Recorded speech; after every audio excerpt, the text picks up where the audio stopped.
The Weaver's Choice, A Tale from the Old Kingdom, Part 1. The Loom of Destiny. In the ancient days when the Oyo Empire stretched vast and powerful, there lived a master weaver named Aduk in the village of Isayin. Her cloth was so fine that even the Alafin's wives coveted her aso-oke, and merchants traveled from distant lands to purchase her work. Aduk had learned her craft from her grandmother, who had whispered a secret to her on her deathbed. "My child, every thread you weave carries a choice. But the most beautiful patterns emerge when you trust the unseen hand that guides your own." For years, Aduk wove with confidence, her fingers dancing across the loom with certainty. She chose every color, planned every pattern, controlled every outcome. Her wealth grew and so did her pride. Then came the year of the Great Drought. One day, customers stopped coming, for they had no money to spend on fine cloth when their children needed food. Desperate, Aduk prayed at the shrine of Obatala, the Orisa of creation and wisdom. "What must I do?" she cried. The old woman pointed to a basket of standing colors Aduk had never seen before, shimmering like moonlight on water, glowing like embers in darkness.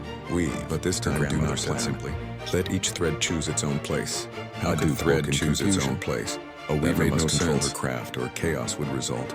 But when she entered her workshop that morning, there on her table sat a basket, the same basket from her dream.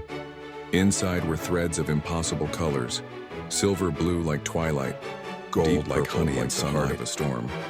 Her hands trembled as she touched them. For 3 days, Aduk sat before her loom, paralyzed by indecision. Should she trust this strange gift? Or should she hold fast to her own plans, her own control? On the 4th day, a traveling oracle passed through the village. An old man with eyes that seemed to see through time itself stopped at her door.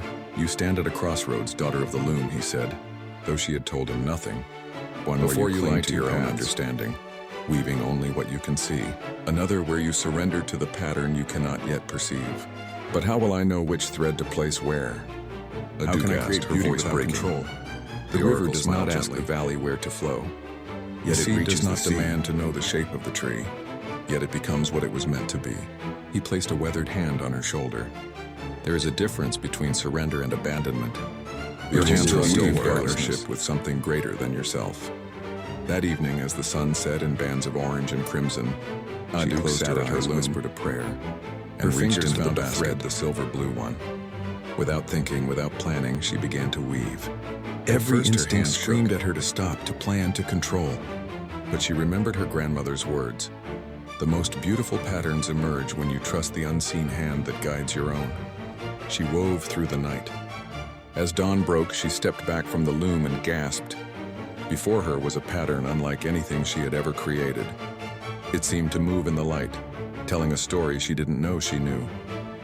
Images emerged, a woman walking through darkness toward a distant light, a storm giving way to clear skies, a seed splitting open to birth new life. It was a mysterious cloth spread quickly through the village.